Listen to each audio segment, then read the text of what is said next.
Right. We want to take you now to Georgia. This is a murder case regarding Mia Campos, and there's a bond hearing underway. Her family and friends have packed a Gwinnett County courtroom here in Georgia. Her accused killer, 20-year-old Jesus Monroy, wants to be granted bond on new charges. His bond was revoked back in February after prosecutors filed additional charges, including statutory rape, child molestation, and enticing a child for indecent purposes.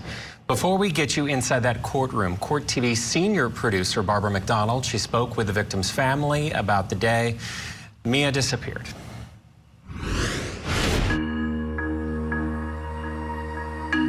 16-year-old Mia Campos was 7 months pregnant and looking forward to the arrival of her son Sebastian. She was a happy girl. She was always happy, always dancing. She loved music, she loved dance. She was everything. Happy all the time. After spending Sunday, July 14th, shopping with her family for her baby shower, Ring doorbell video shows Mia leaving home at 10:31 p.m. According to her family, she was picked up by her baby's father, 20-year-old Jesus Monroy. She told me that she was gonna go with him to Quick Trip, which was a normal thing. They would always go somewhere. They would go eat or they would go to the appointments. But for some reason, before she left, I had a kind of a bad feeling. When Mia didn't return and wasn't answering her phone, her parents used an app to track her location. And that's how we knew that she was here somewhere. So he came to the house and said, hey, my app says it's just right here around the corner. So it's like, the last time that he moved, it was probably around 10:58. So, and after that, that's when we started looking for her. And that's when we called Jesus. She was with him. She said no, that I was at the house. I haven't talked to her. I haven't seen her since Saturday morning. He came with his father and said, like, well, if Mia, she's not with you, so where is she? I said, well, I don't know. This is where that app led them, to this patch of woods, about 1.5 miles from Mia's home. Mia's parents, along with Jesus and his father, followed this path, and together they discovered Mia right here, lying face down. When we found her, my heart dropped. It wasn't what I was expecting. And I carry a lot of guilt because I was the last one who saw her. And if I knew, I would have, could have, and I should have stopped her from leaving. But since it was such a normal thing, I didn't. What did you think of his behavior at the scene? It was a little odd. He didn't show much emotion. As the detectives, crime scene techs, and medical examiner arrived, Alexis was sitting next to Jesus on the side of the road. And the first thing he told me was, do me a favor, don't tell them that I'm the one that got Mia pregnant, that I'm the father of the son. And the first thing I told him was, that's not important right now. This is more important. And I told him he's really ignorant for thinking that instead of being more worried about Mia and his son. What would you say to Jesus if you could talk to him now? Why? Why he did it? What was the reason? And why he was never man enough to just tell my dad that I didn't want to be a part of Mia's life.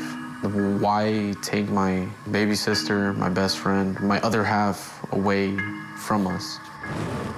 Jesus Monroy told police that he didn't even see Mia that night. The arrest warrant, though, accuses him of luring her to the end of her neighborhood, where he caused her death by asphyxiation. He's now facing charges of malice murder, felony murder, feticide, and aggravated assault. All right, let's go inside together to that Georgia courtroom for the beginning of the bond hearing for Jesus Monroy. And family members that are present to represent the victim in this case, Mia Campos. State's position is that the defendant is a flight risk, a danger to the community, and likely to commit additional felonies, and a risk to intimidate witnesses if he's released. Your Honor, this defendant molested a teenage girl, got her pregnant, and then killed her and her unborn baby. The defendant committed multiple unlawful sex acts on Mia Campos when she was 15 and 16 years old. On December 16th of 2023, the defendant picked up Mia and took her to a secluded location off Classic Drive in Snellville in Gwinnett County. He parked his truck. He then proceeded to have vaginal sex with Mia in his truck. At this time, she was only 15 years old and he was 19. This was one of several child molestations that he committed on Mia. In 2024, Mia found out she was pregnant. At that point, the defendant encouraged her to get an abortion. Later, it was learned that the defendant also bought Mia the Plan B pill to end her pregnancy and made numerous attempts to get her to abort the baby. A conversation was had between Mia's parents, the defendant, and the defendant's parents. And at that point, Mia's parents agreed not to report the child molestation to law enforcement if the defendant agreed to continue to help support the baby as well as support Mia by taking her to doctor's appointments and other things needed for her pregnancy. However, that did not happen. On July 14th of 2024, about 10:30 p.m., the defendant lured Mia out of her Loganville home where she lived with her parents and her older brother. The defendant told Mia he would take her to Quick Trip. She'd like to go there to get ice and snacks, and she was 7 months pregnant at that point. Mia texted a friend that the defendant was making her walk to the entrance of her neighborhood when he came to pick her up, rather than come all the way to her home to the driveway to get her. Again, it's 10:30 at night. She's a teenage girl and 7 months pregnant, but he still made her walk to the front of the neighborhood. Mia texted her friend that she was scared. This was the last communication that Mia had with anyone. She never made it to Quick Trip. That day, the defendant brutally murdered Mia and her unborn son, Sebastian. She was 16 years old and 7 months pregnant.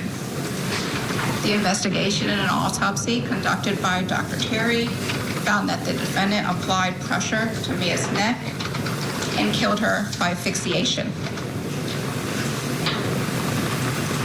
Dr. Terry ruled that her death was a homicide. The autopsy found also that the baby was healthy and a viable fetus. Further investigation shows video footage shows the defendant did leave his home to pick Mia up. When Mia did not return home that evening, which was shortly after she left to go to the Quick Trip, her family and friends started calling her and texting her, and it was unusual for Mia to not respond. That's when the family became worried. Mia's brother and her friend were able to locate her cell phone using the Life 360, an application that tracked her location. That app showed that Mia's phone was in the wood line near Stevens Road in Loganville, which was not that far from her home. Mia's family then contacted the defendant's family. In this regard, we do need to take a short break. When we come back, we'll get you back inside that Georgia courtroom for more on the bond hearing for Jesus Monroy. And in closing arguments, Karen Reed stands trial once again for the death of her police officer boyfriend. We're live with every development as this huge trial gets underway. Closing arguments tonight at 8/7 Central, only on Court TV. Before next week's season premiere of Interview with a Killer, relive the most shocking moments. Tell me what happened that night. Interview with a Killer Marathon, Sunday at 7, only on Court TV. Welcome back to Court TV Live. We are in Gwinnett County, Georgia. Let's head back to court where there is a bond hearing underway in the murder case of Mia Campos. As well as he had instructed Mia to delete her messages, as well as empty her deleted messages from her trash. This was in text messages that the state now has. Phone records also show that the defendant's phone was in the woods where Mia's body was located, despite him lying to police and saying that he was never there. And DNA test that we got back today from the Georgia Bureau of Investigation that I'm handing a copy to Mr. Delpont show that the defendant is the father of Mia's unborn baby. Law enforcement arrested the defendant on July 17th, 2024, and charged him with the murder. On August 28th of 2024, Judge Byers granted this defendant a bond, and he was released on an ankle monitor. At that time of the hearing, the state and the court did not have all of the information and evidence that we have before the court today, as well as the phone records, the video, the Life 360 app showing where he was, as well as the DNA testing that shows he is the father of the baby. The grand jury has since added additional charges on top of the murder warrants that the police took, including charges for enticing a child for indecent purposes, child molestation, statutory rape, and 2 counts of false statements. Since then, the defendant has shown that he is a flight risk and does not comply with law enforcement. This includes as recently as just last week, when the defendant was disciplined at the Gwinnett County Jail. He was disciplined twice at the jail for not complying with law enforcement orders. One was when deputies instructed him to return to his cell after the recreation time at the jail had ended, and he refused to comply with those orders. And a second time, he obstructed the lights in his cell by covering them with paper to darken his cell and make it difficult for deputies and correction officers to see inside his cell for security reasons. He also is a flight risk, and I have 2 law enforcement officers prepared to testify for that. At this time, the state would call Detective Carlos Suazo. Okay. Thank you.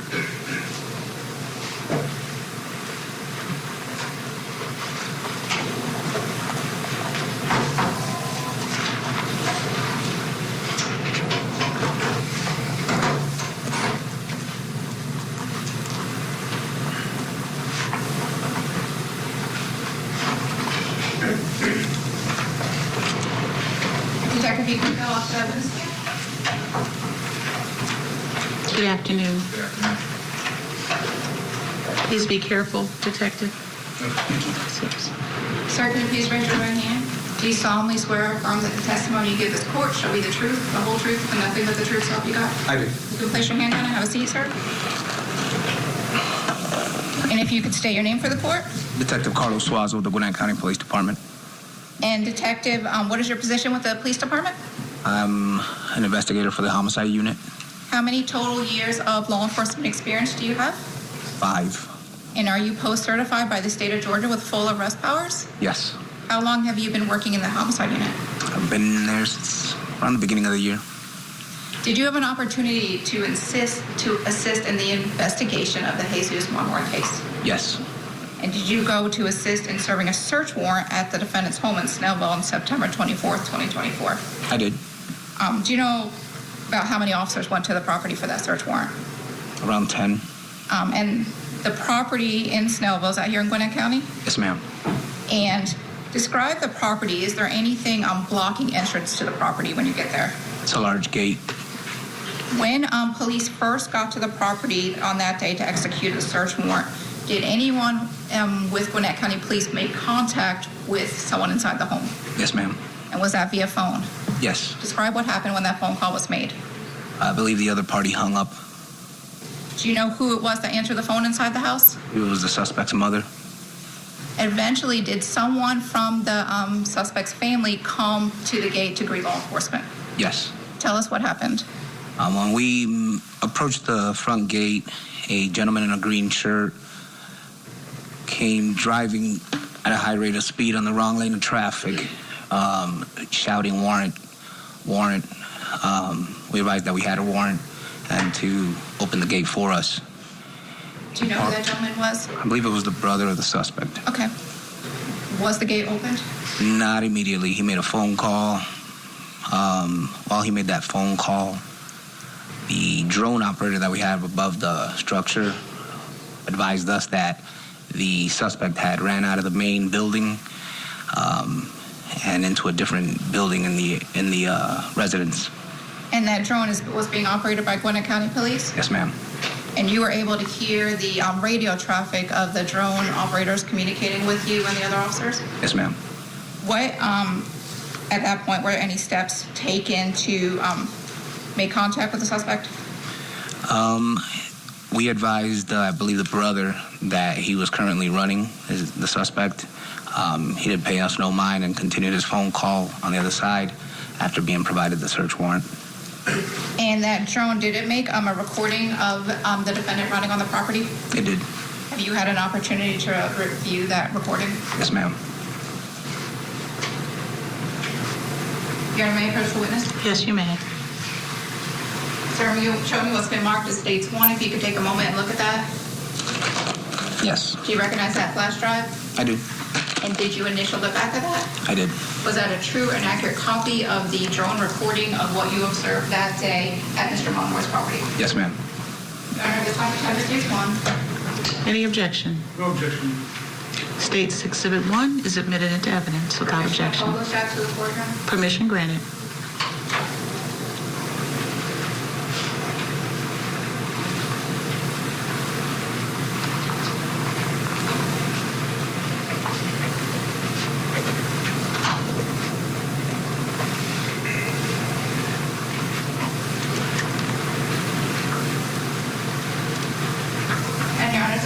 The video is 3 minutes and 48 seconds, and I am going to start it at 1:30. That's fine. Okay.